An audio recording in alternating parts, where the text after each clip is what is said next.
Hey, how y'all doing? The Lord has been on my spirit to talk about this thing, and I gotta fold up some clothes, so don't mind me. I'm gonna talk about this thing because I got things to do, but I also have things to do. And what we do for the kingdom, what we do for Christ is what lasts. Now, from the title of the video, I'm pretty sure people are gonna be triggered. If you're triggered, go ahead. Feel free to exit the building, exit stage left, stage right, whatever. You know, you can pick whatever you want to watch on these internets. You do not have to stick around and hear what I got to say, nor do you have to leave your comment, especially if you haven't heard what I got to say. But just like I'm saying in the title, women do not need to submit to men just randomly. Stop telling women to submit to men, because that is something that people use the Bible. They use the Bible. They love to say the Bible say this and the Bible say that, but then they don't read the Bible, and they only cherry pick and take what they want out. You know, they take what they want that makes them feel good about themselves. So, and women, you know, we get got with that too. I got with that.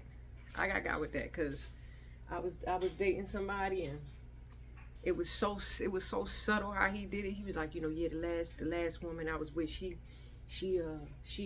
wasn't submissive. She wouldn't submit. They wasn't married. You don't need to submit to no man you ain't married to. Number one, the Bible don't say nothing about that. We want to talk about the Bible and what the Bible say. All right, we're gonna keep it biblical, and why women should not just randomly be submitting to men. That is not in the Bible. That's not of God. That is demonic. That is demonic doctrine. Okay, ladies, that is the curse. Okay, that men are trying to inflict on women. But let's go ahead and dive right into it. So I'm gonna start with two different stories in the Bible. One of a woman who was married to an ungodly, wicked man, and she did not submit to him. And that was her very right. And God blessed her for that. And she saved a whole bunch of people. Who knows how many people she actually saved because she didn't submit to her husband.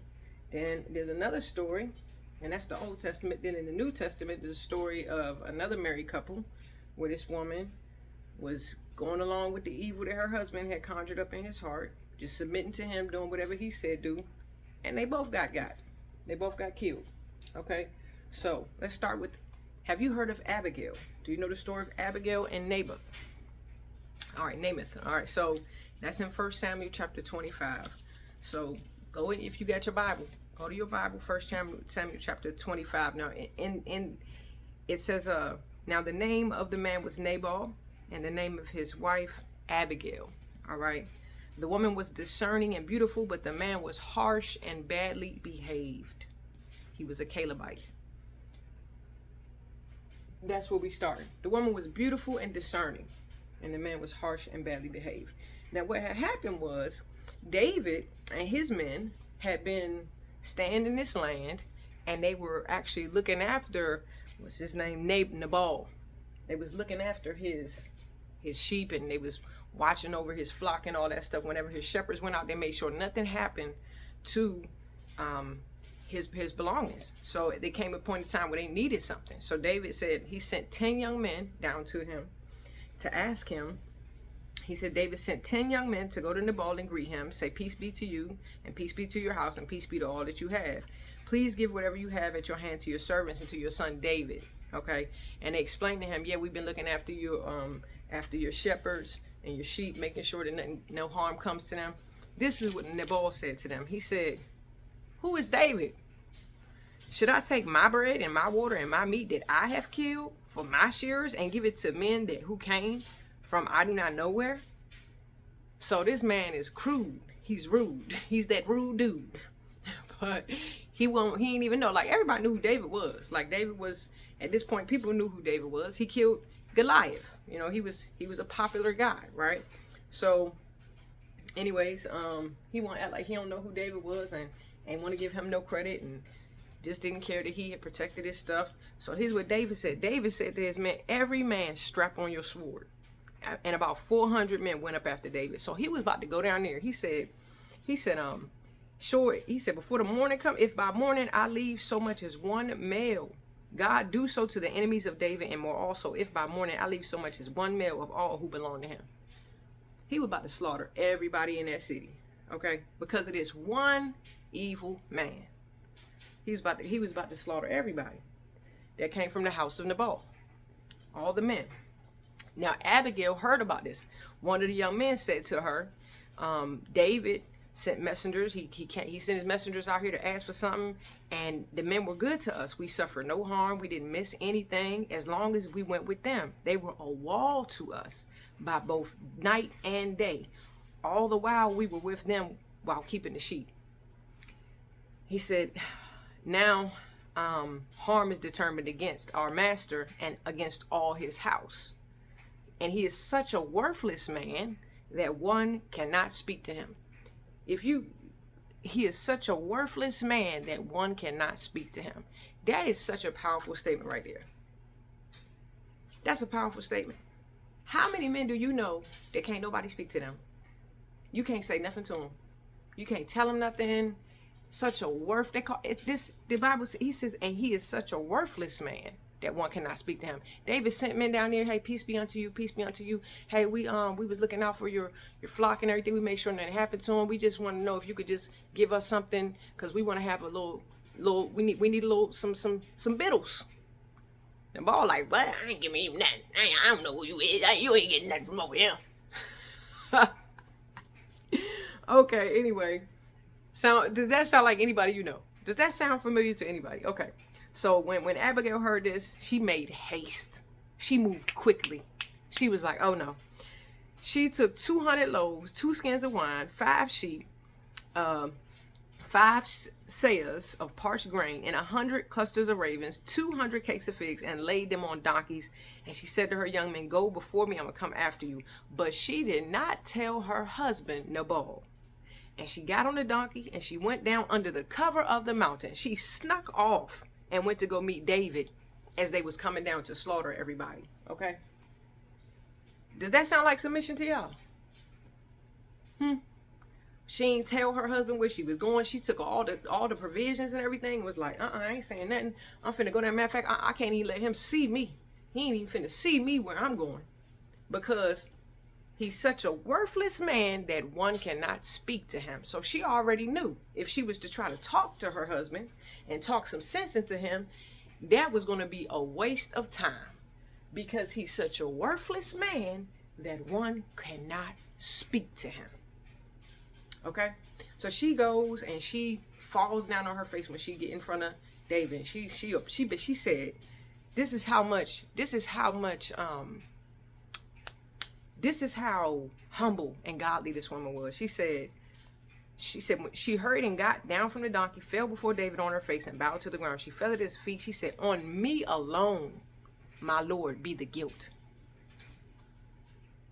She said, on me alone be the guilt. This woman ain't did nothing but be married. This is how important covenant is, y'all.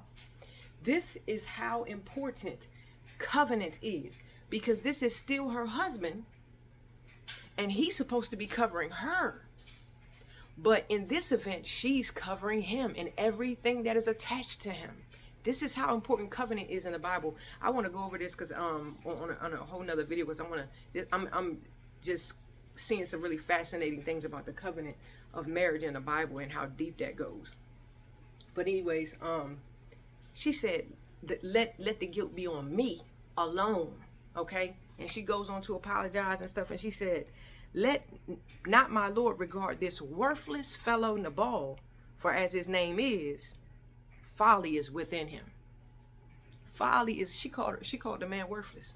She said this worthless fellow. She didn't even say my husband. She said this worthless fellow. Don't even regard him.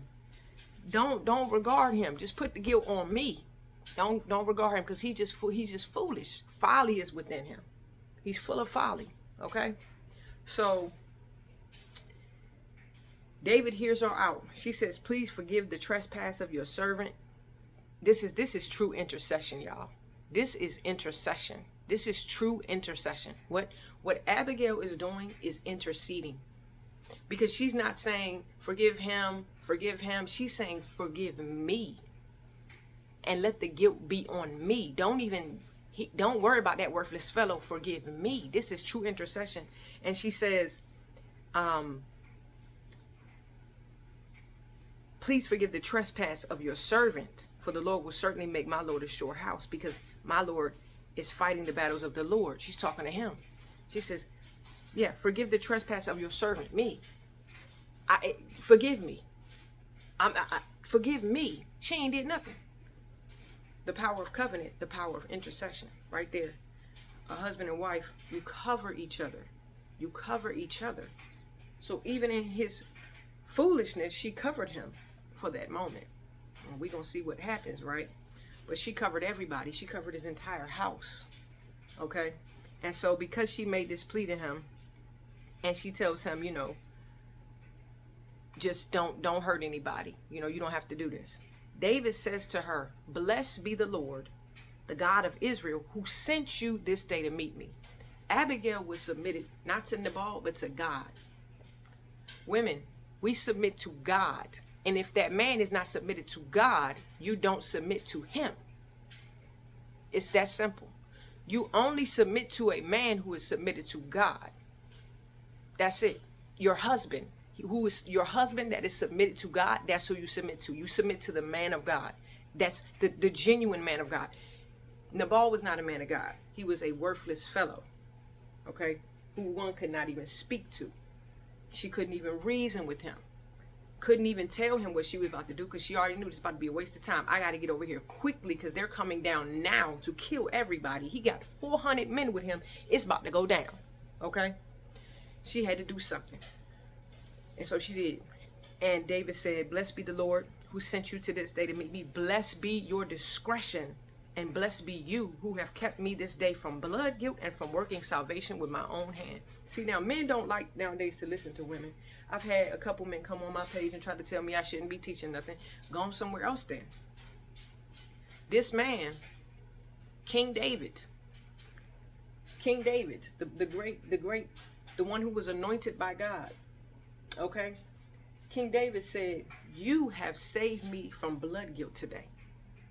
Because of your discretion, you have kept me from blood guilt and from working salvation with my own hand, because he was willing to listen to her. How many men would just not even listen to that woman? Would have just pushed right on her. Move out the way, you woman. You beneath me. You submit to me. Would have took everything she had in her hand to give him and kept it pushing, right? How many men act like that? You don't submit to those men, okay? You don't submit to every man like that. Then he says, the God of Israel has restrained me from hurting you unless you hurried and came to me and come to meet me. Unless you hurried and come to meet me, by morning there would not have been left to Nabal so much as one male. David received from her hand what she had brought him. He said to her, go in peace to your house. I have obeyed your voice and I have granted your petition. I have obeyed your voice and I have granted your petition. But he said God was the one who sent her. God restrained him. That woman was used by God. Women, don't never let men make you feel like God can't use you. Like God doesn't use you. Like they're the only ones who can speak on behalf, like God, like on behalf or do anything on behalf of God. God uses whom he wants when he wants. And don't ever make men let you or try to make you feel like because they have a certain genitalia that they're supposed to lord over you, or even because you're married to them they're supposed to you have to listen to them. No. If that man is not submitted to God, that nullifies everything right there. So what happened next? And then Abigail came to Nabal, and he was holding a feast in his house, like the feast of a king. So she came home, and of course, what is Nabal doing? He in there having the time of his life, getting drunk, feasting like a king. How many of these men think they are kings, y'all? They act like they're a king. But we already done seen he's a worthless man, a worthless fellow. Can't nobody speak to him. He can't don't reason with nobody. He ain't got no gratitude in him. He not grateful for the people that helped him. His own wife couldn't talk no sense into him. So she had to go sneak out and do what she had to do to save everybody, including him. So he was very drunk. So she told him nothing at all until the morning. It said, and Nabal's heart was merry within him. All this is going on. This man done put everybody's life in jeopardy. This man, Nabal, done put everybody's life in jeopardy, y'all. That's crazy. It's a whole army coming down to kill you. And you in there getting drunk, eating like a king. Lord have mercy. Tell me you don't know men like this. The spirit of Nabal is alive and well, is it not?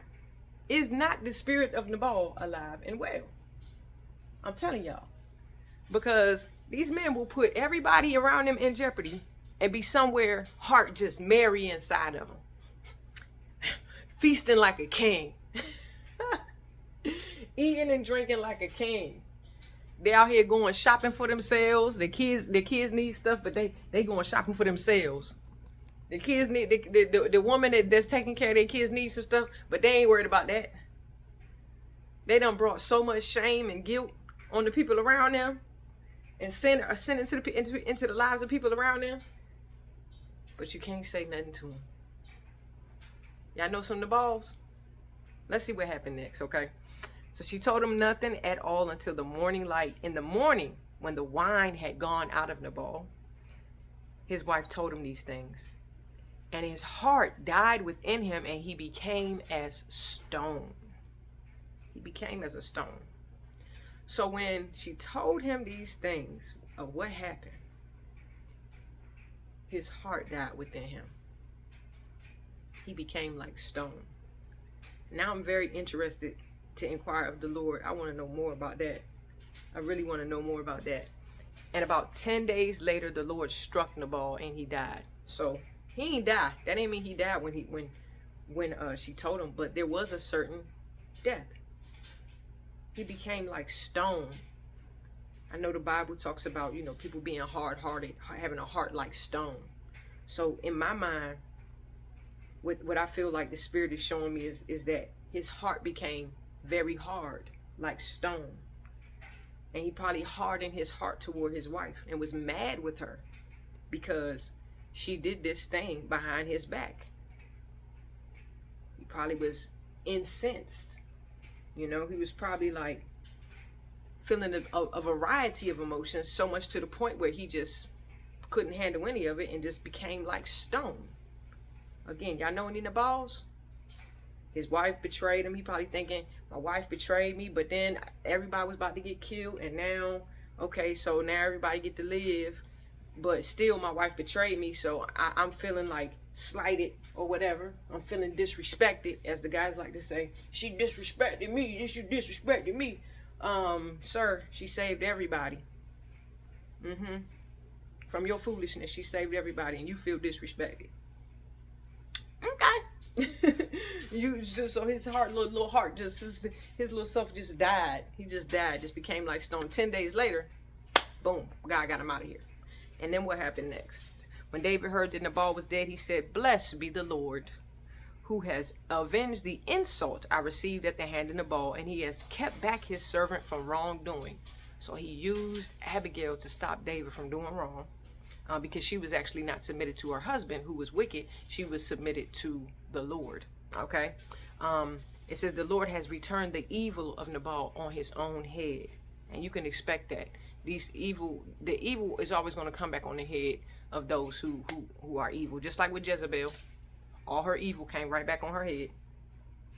Then David sent and spoke to Abigail to take her as his wife. He sent his servants down there. They said to her, "David has sent us to you to take you to him as his wife." She rose and bowed with her face to the ground and said, "Your handmaid is a servant to wash the feet of the servants of my Lord." And Abigail hurried and rose, mounted a donkey, and her 5 young women attended her. She followed the messengers of David and became his wife. So not only did Abigail save everybody by not submitting to her evil husband, her husband was struck dead by the Lord himself. The Lord said, "Oh yeah, I got something for Mr. Nabal." So no, God got rid of Nabal. And then what happened? A godly man, a real man of God, a true man of God, took Abigail as his wife because she was beautiful and discerning. And he appreciated that. He saw that and he was like, yeah, I need her on my team. Let me go ahead and make her my wife. And it was so. So let's part. This is longer than I wanted it to be, but this was such a good story. I didn't want to sell it short. But that's reason number one why you don't submit to any man out here. Reason number one why men need to stop telling women to submit, that they supposed to submit. I had a guy come on my video, the one I was saying about provisions, how Jesus gave the men the bread and the fish to give to the women and children. And you know, that's because that is their job to be providers. That was a demonstration of the fact that the men are the providers. This man gonna get in there talking about something where the women need to submit, and obviously they're not doing that. Excuse me, sir? What? You're saying that women need to submit to be able to eat? They need to submit to you? And I go on his page and all he got on there is video games. Like, okay, you play video games all day, and you think some woman is supposed to submit to you in order to be fed? That is sick and ridiculous, because the Lord feeds everybody. He even feed the birds and the bees. And you think somebody's supposed to bow at your feet and do what you want to do and be your servant just to get a piece of bread and some fish? This is how a lot of these men think. They sick. So do not just submit to any man. Any man. You don't submit to your boyfriend. You submit to God. And you submit to your husband when he is in Christ, when he is submitted to God. And I'll come back with part 2. Y'all come back for part 2 if you want to hear more. If not, hey, I hope you got something from this video. God bless you. I'll see you on the next one.